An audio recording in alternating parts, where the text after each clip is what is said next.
每个人心里都有一个大观园。我要为小百花做一些实验。在我以前演过的戏里是没有存在过的。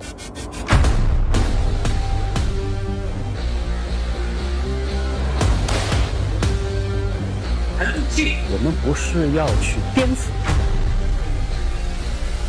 这个张力，对，我搜了完之后，那个不能太满。今天脚还有事吗？抱歉啊，抱歉，昨天。陈丽君她全身都是淤青的。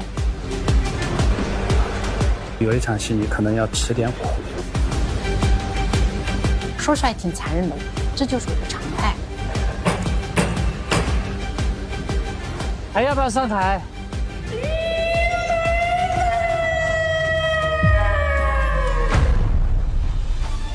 汤泽紫光可以刀走，我想回到那一年。